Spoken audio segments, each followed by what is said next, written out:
도장을 하고 간살 중문으로 만들면 되게 비쌀 것 같은데 비싸죠? 약간 괴담같이 창호가 너무 비싸다. 품목 중에서 큰 비중을 차지하는 건 맞는 것 같고요. 비용이 몇 배에 달하는데 클라이언트께서 용단을 내주셨습니다.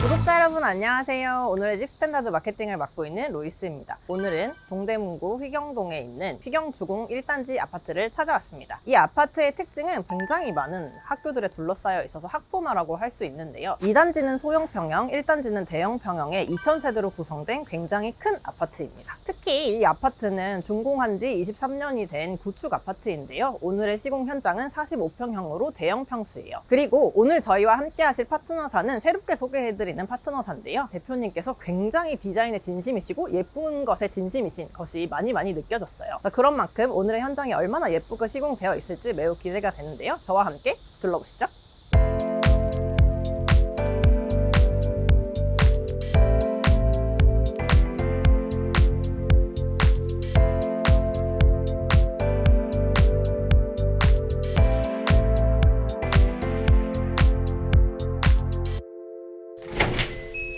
안녕하세요. 대표님 안녕하세요. 안녕하세요. 와, 여기 현관이 진짜 예쁘네요. 여기 엄청 넓은 것 같은데 원래 이렇게 넓었었나요? 여기가 원래 45평임에도 불구하고 내부 현관은 되게 좁았어요. 어떻게 하면은 이 현관의 좁은 부분을 개선을 하고 이 전시를 활용할 수 있을까 고민을 하다가 이 내부의 현관을 바깥쪽으로 연장하는 쪽으로 아이데이션이 됐었고, 이쪽 같은 경우에는 이렇게 히든도어 처리를 우와, 해서 팬트리장이네요. 간단하게 뭐 우산도 꽂고 짐들을 좀 숨길 수 있는 그런 공간으로 활용을 했고요. 반대로 저쪽 같은 경우에는 똑같이 히든 느낌으로 신발장을 만들고 여기는 간단하게 앉을 수 있는 벤치장까지도 구성을 해보았어요. 그리고 이쪽에 간살 중문을 설치를 했고요. 여기서 중요한 포인트는 간살의 우드 톤하고 여기 전체를 아우르는 이 노톤하고 최대한 맞추고 싶었기 때문에 저희가 미리 이 샘플을 공장에 보내서 최대한 비슷한 색으로 조색을 요청했고, 그리고 도장을 했기 때문에 근접한 색감이 나오게 됐어요. 근데 이렇게 도장을 하고 간살 중문으로 만들면 되게 비쌀 것 같은데 비싸죠? 보통 이제 한 200만 원대 정도 이상 보시면 좋을 것 같아요. 그러면 이렇게 이제 현관 전체 시공을 했을 때 얼마 네네. 정도 비용이 드나요? 여기서 조금 주요 포인트는 현관을 연장하다 보니까 천장 같은 경우도 목공을 새로 쳐서 도배를 했고 벽면도 목공을 쳐서 필름 마감을 했거든요. 이러한 모든 비용과 바닥 타일, 가구와 조명과 중문을 포함했을 때는 700, 800 정도가 왔다 갔다 할 것 같아요.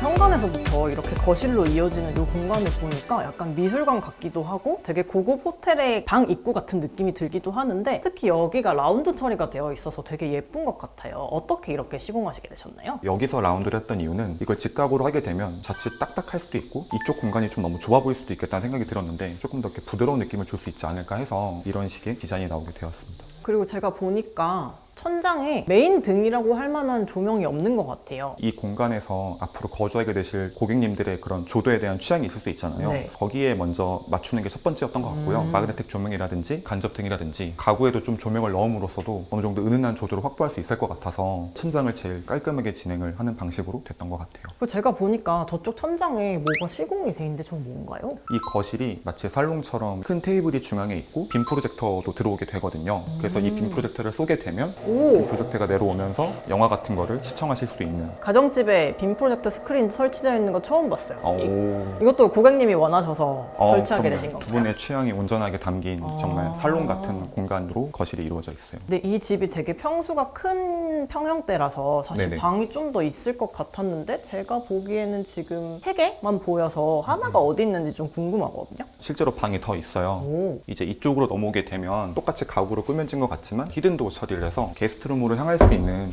공간이 추가로 있거든요. 우와, 여기가 문이 없군요. 방이 있을 거라고 사실 저는 상상을 못했어가지고. 네네. 와, 이 방도 엄청 넓네요. 온전하게 독립된 공간으로서 별도의 화장실도 따로 있는 그런 공간으로 꾸며져 있어요. 화장실까지 있어서 정말 손님 오면 딱 그냥 별도의 독립된 공간으로 사용할 수 있어서 되게 좋은 것 같아요. 대표님, 그리고 여기가 1층이잖아요. 근데 1층에 가끔 이제 서비스 면적으로 주어지는 정원 같은 공간들이 있는 걸로 알고 있는데 이 집이 그 공간이 있는 것 같아요. 근데 평수가 엄청 넓네요. 대략 몇 평 정도 되는 공간일까요? 20평 전후에서 왔다 갔다 할 것 같아요. 1층에 이렇게 정원이 있으면 예쁘게 꾸며놓고 싶잖아요. 그래서 조경을 하신 것 같은데 이 정도 조경을 하는 데는 대략 어느 정도의 비용이 발생해요? 대략 700만 원대 정도가 발생이 된 것 같아요. 생각보다 이 면적이 큰 것 같은데 그 정도 비용이 발생하는 게 보통인가요? 아니면 좀 싸게 하신 걸까요? 고객님들께서도 이제 이 조경에 대해서 리서치도 많이 하시고 논의를 많이 나누신 걸로 알고 있는데, 그러다 보니까 조금 가성비 있게 잘 하신 것 같고, 상업공간 같은 경우에도 조경을 많이 쓰이는데 그런 느낌을 만약에 주거에 그대로 구현을 하게 될 시에는 평당 최소 100, 200부터 많게는 뭐 200, 300대까지도 올라가는 걸로 알고 있어요. 정원이 있으니까 단독주택 같으면서도 공간이 되게 프라이빗해져서 예쁘고 좋은 공간이 된 것 같아요. 그리고 대표님, 저희 왜 약간 괴담같이 창호가 너무 비싸다, 창호가 전체 비용의 뭐 몇 퍼센트를 차지한다, 썰들이 있잖아요. 네네, 맞아요. 실제로도 창호가 굉장히 많은 부분을 차지하나요? 기본적으로 품목 중에서 첫 번째 혹은 두 번째로 큰 비중을 차지하는 건 맞는 것 같고요. 저희 같은 경우는 KCC 창호를 활용을 했고 대략 비용은 한 1,300만 원대 정도가 나왔던 것 같아요. 확장을 했는지 안 했는지, 혹은 이중창인지 단창인지, 창의 크기가 어떤지에 따라서 편차가 좀 큰 것 같아요. 그리고 제가 알기로는 창호가 브랜드가 또 다른 브랜드들이 있잖아요. LX와 요 KCC의 차이는 동일 평형대로 했다면 얼마 정도 발생했을까요? 평균적으로 봤을 때는 대략 한 10%에서 20% 사이 정도의 차이가 발생되는 것 같아요. 그리고 제가 바닥을 보니까 타일 모양인데 약간 폭신한 느낌이 있는 것 같아서 장판으로 시공된 것 같은데 맞나요? 네, 맞아요. 엑스컴포트라는 제품을 사용을 했고 두께가 5T예요. 우와, 엄청 두껍네요. 일반 2.2T 대비했을 때 더 두껍다 보니까 보건감이 더 좋아요. 그러니까 장판의 가장 큰 단점은 가구로 인해 눌렸을 때 그 자국이 남거든요. 5T이기 때문에 눌림 현상이 적고요. 밟을 때마다 조금 더 쿠션감이 좋아서 최근에 장판 중에서는 많이 선호되는 제품이기는 합니다.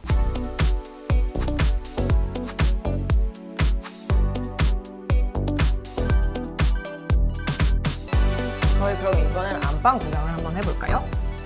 오, 대표님, 이 방에는 윈도우 시트가 있네요. 이 안방에서의 가장 큰 포인트는 이 윈도우 시트인데, 이 윈도우 시트서부터 침대 헤드 그리고 침대 프레임까지 일차원된 컨셉으로 디자인되어 있어요. 이렇게 쭉 작업하는데 비용이 만만치 않았을 것 같은데 얼마나 들었을까요? 침대 헤드는 목공으로 먼저 만들었고 네. 침대 프레임과 윈도우 시트를 가구로 제작을 해서 같이 연결해서 맞춘 거거든요. 가격이 혼재되어 있기는 한데 5, 600만 원 정도에서 왔다 갔다 할 것 같아요. 안방에도 메인 조명이 없어요. 그래서 이 등이랑 침대 헤드보드에 있는 저 간접 등이 다인 것 같거든요. 안방은 오로지 쉴 수 있는 공간으로서 아늑한 분위기를 자아내는 곳이라고 저희가 의견이 맞아서 메인 등 없이 침대 헤드나 이런 펜던트로만 간접 등을 통해서 은은하게 그렇게 배치를 했던 것 같아요. 안방에 들어오면 잠이 굉장히 잘 올 것 같은 그런 느낌이 드는 맞아요. 되게 편안한 공간인 것 같아요.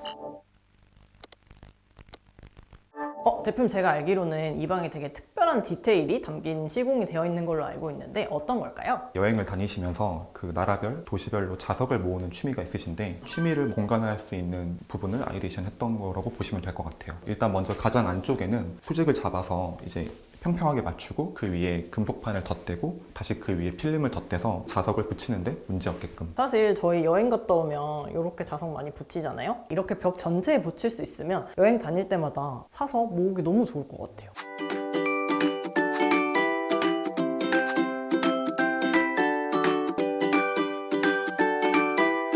욕실 보니까 포인트 컬러가 주황색이네요. 두 분 내외께서 가장 선호하는 색상 중에 하나가 오렌지 컬러인데 전체 컨셉과는 상충되지 않은 이 욕실에 구현을 해보았어요. 수전도 오렌지 색상 파는지 몰랐어요. 이거를 구하기 위해서 호환바스라고 컬러풀한 장이라든지 액세서리를 파는 브랜드까지 알아보고 다 같이 맞췄어요. 그리고 굉장히 작은 사이즈의 세면대인데 공간 활용하기 좋은 사이즈인 것 같아요. 이렇게 욕실의 장변이 길지 않을 경우에는 세면대를 살짝 줄여서 여유로움을 확보하는 게 좋은 것 같아요. 그리고 안쪽에 보니까 매립 선반의 타일도 되게 예쁘네요. 저것도 오렌지색이에요. 저것도 일부러 이제 컨셉에 맞춰서 다 찾으신 거예요.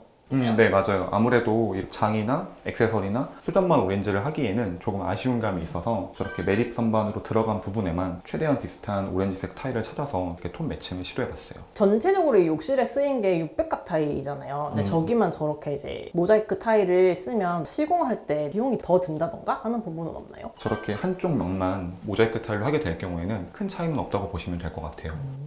요 욕실을 이렇게 예쁘게 만드는 데는 총 비용이 얼마나 들었을까요? 대략 한 500만 원 후반 뭐 이 정도 비용이 들 것 같아요. 그럼 혹시 이 욕실은 덧방 시공을 한 걸까요? 아니면 올 철거를 했을까요? 올 철거를 하고 네. 총 3번에 걸쳐서 방수를 했고 가장 마지막에는 도막 방수라 그래서 괜찮은 아쿠아 디펜스를 발랐다고 보시면 될 것 같아요.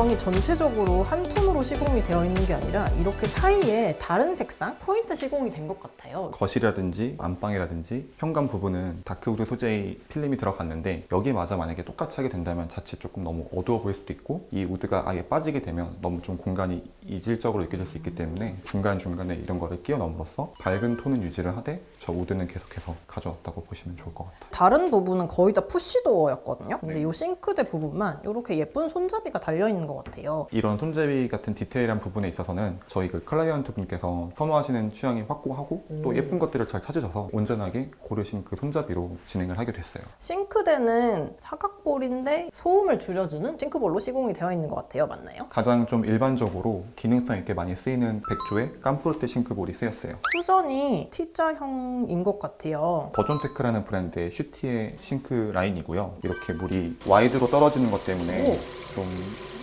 선호도가 높아진 것 같아요. 물이 집중적으로 떨어지면 설거지할 때 되게 귀찮거든요. 근데 네. 이거 되게 좋은 것 같아요. 그리고 상판은 대리석인가요? 네, 맞아요. 저희는 천연 대리석으로 시공을 했어요. 제가 보니까 이 싱크대 상판의 두께가 보통 많이 보는 인조 대리석 두께보다는 얇은 것 같아요. 인조 대리석도 얇고 두껍게 가능하고 천연 대리석도 얇게 두껍게 가능한데 전체적으로 선과 면을 맞춤에 있어서 마감재를 최소화했는데 얘만 두꺼우면 그것은 조화에 맞지 않다 보니까 이 소재에서 가장 얇게 20T로 진행을 했어요. 그리고 또 제가 특이한 거 발견했는데 후드가 동그래요. 저 동그란 후드 처음 봤어요. 팔맥이라는 브랜드인데 보통 후드는 이렇게 금속으로 만들어져 있을 때 가공의 피니싱 라인이 예쁘고 안 예쁘고가 가까이서 보면 티가 나거든요. 일반적으로 아마 많이 보셨을 하츠의 스퀘어 후드보다 팔맥의 후드가 훨씬 더 예쁘다고 생각을 해요. 다만 비용이 하츠 스퀘어의 몇 배에 달하는데 저희 클라이언트께서 용단을 내려주셔서 디자인하는 과정에 바뀌었어요. 그래서 개인적으로 정말 마음에 들어하는. 그러면 대표님이 강추하셔서 이게 선택이 된 걸까요? 전 그분들의 용단이 너무 감사했어요.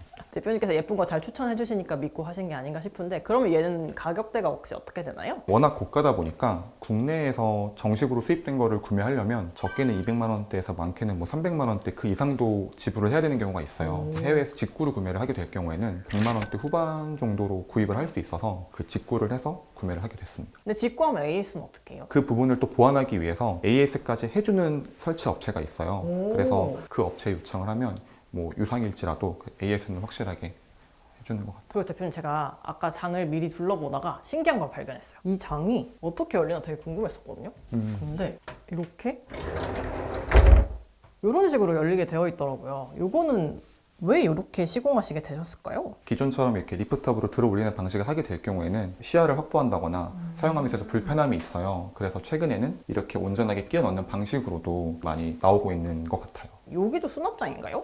오, 또 하나의 히든도어였군요. 저희가 주방을 고민할 때 거실에서 주방이 어떻게 보이냐가 대단히 중요하다고 생각해요. 특히나 거실을 살롱처럼 꾸몄기 때문에 여기를 어떻게 하면 좋을까 고민을 하다가 이렇게 터닝도어 앞에 히든도어 처리를 해서 이쪽 면 전체를 깔끔하게 보이는 느낌을 만들어 드리고 싶었어요. 대표님 그러면 이 주방을 이렇게 예쁘고 고급지게 만드는 데는 총 비용이 얼마나 들었을까요? 대략 1,300~400만 원대의 금액이 들은 것으로 추정이 돼요.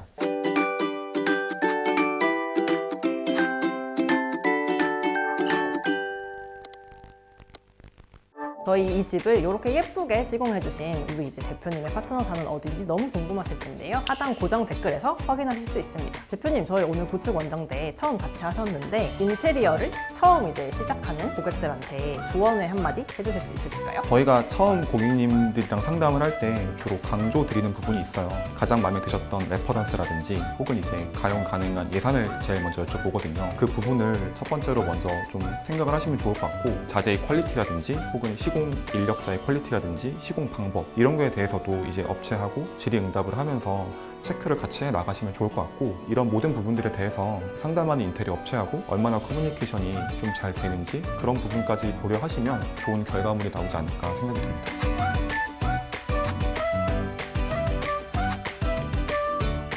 대표님의 이런 찐 조언을 저희가 잘 기억하면 업체를 정하는데 너무 많은 도움이 될 것 같고요. 대표님께서 이제 아까 취향을 좀 알아보고 레퍼런스를 많이 보라고 하셨잖아요. 그런 사례는 오늘의 집에 아주 많으니까 여러분 와서 찾아보시면 너무 좋을 것 같습니다. 이 45평형을 전체 시공하는 데는 얼마가 들었을까요? 여러분 한번 댓글로 맞춰주세요. 투명한 견적과 시공 그리고 믿을 수 있는 사후 관리까지 믿고 맡길 수 있는 인테리어를 오늘의 집 스탠다드와 함께 경험해보세요. 그럼 저희는 다음 현장에서 다시 만나요. 안녕.